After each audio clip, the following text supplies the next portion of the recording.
Resolutions to lose some extra pounds are common this time of year, and they couldn't come soon enough. As we begin this new decade, the country is facing a dangerous weight problem. Consider this: in the late 1970s, 15% of American adults were obese. By the early 90s, that number had jumped to 23%, and most recently, 35%. So how do we reduce our waistlines and return to a healthier state? Seth Doane traveled the nation to weigh what's being done about this growing crisis as CBS reports where America stands. Okay, 3-piece dark crispy and a diet Pepsi. The evidence of an epidemic is everywhere. 2/3, 190 million Americans, are overweight or obese. If you had to grade the United States when it comes to obesity, well, I'd give us an F. A national report card no one is proud of.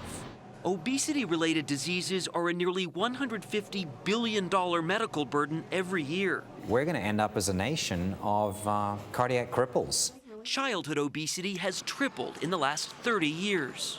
This could be the first generation since the Civil War to have a shorter life expectancy. It's not hurting, is it? To gauge the problem, a team of doctors and cardiologists from Houston's Memorial Hermann Hospital set up a MASH unit of sorts in a middle school gym. You're almost done. Just a few more pictures of your heart, okay? Running a battery of tests on 97 seemingly healthy children. I think it is a communication between the aorta and the pulmonary. But the results? Houston, we have a problem.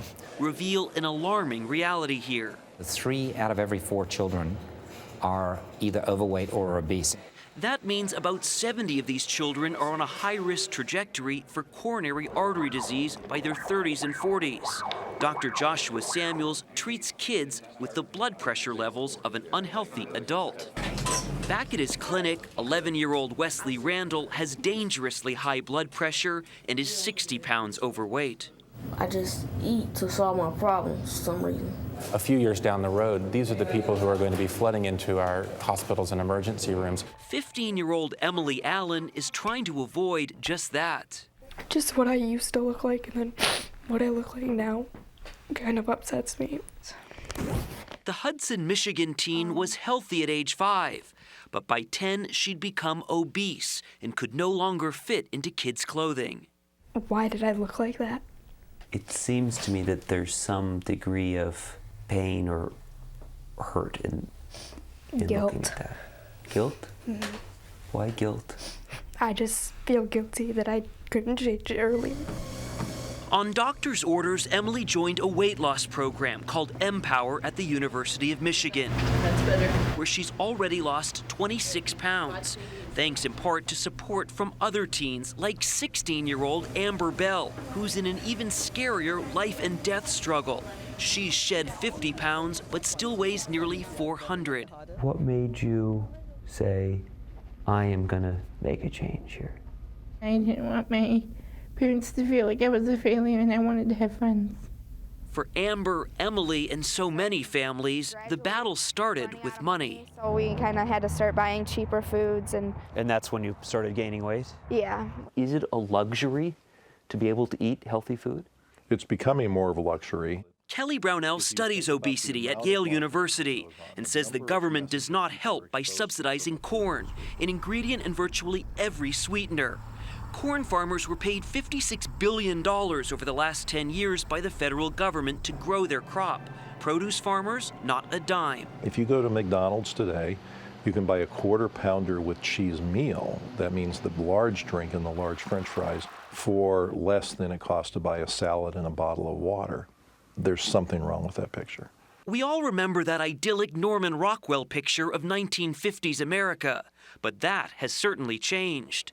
Today we consume more than 500 extra calories a day than a quarter century ago. It's easy to see why in a place like Baldwin Park, California, population 81,000. With 6 fast food restaurants or convenience stores for every one place that offers fresh produce, this community might seem at the root of the problem.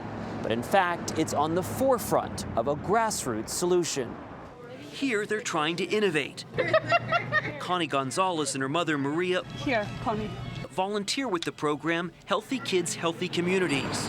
The group pushed for a ban on new drive-through windows. Since 2006, not a single fast food restaurant has opened. Here. Fresh produce is now stocked in stores that never carried it. Maybe the big one? And Maria flags the healthy food for shoppers. Connie helped convince the school board to make salad bars a staple. And 100 minutes of weekly phys ed is now mandatory. With all this, in 5 years, 135 kids here are no longer overweight. Why does it take a whole community? Because one individual can't really change much, but if a city comes together, we can change a whole lot. But that's not enough, says Kelly Brownell. He likens the war on obesity to the one against tobacco. The parallels are stunning. Marketing to children, distorting the science, influencing policymakers and the like. The consumer is bombarded by the food industry, which spent $30 billion on advertising last year. And even the world's largest nutrition group, the American Dietetic Association, has a list of sponsors that includes the very companies selling unhealthy products. The single best thing that ever happened to fight tobacco were high taxes on cigarettes. Those taxes increased the cost for a pack of cigarettes and led to a drastic drop in smoking. Brownell's studies show that a penny per ounce tax on sugared beverages like soda would cut consumption and raise billions that could fight obesity. Isn't it our own responsibility to moderate our behavior? The personal responsibility approach is a fine place to start, but we've been doing that for 40 years now, and we're losing the battle with obesity. That's been an experiment that has failed. But additional taxes and more regulation are certainly a tough sell. A CBS News poll released just minutes ago shows that 60% of people oppose a tax on junk food. So while we may agree that something must be done in this battle against obesity, Katie, we do not agree on what.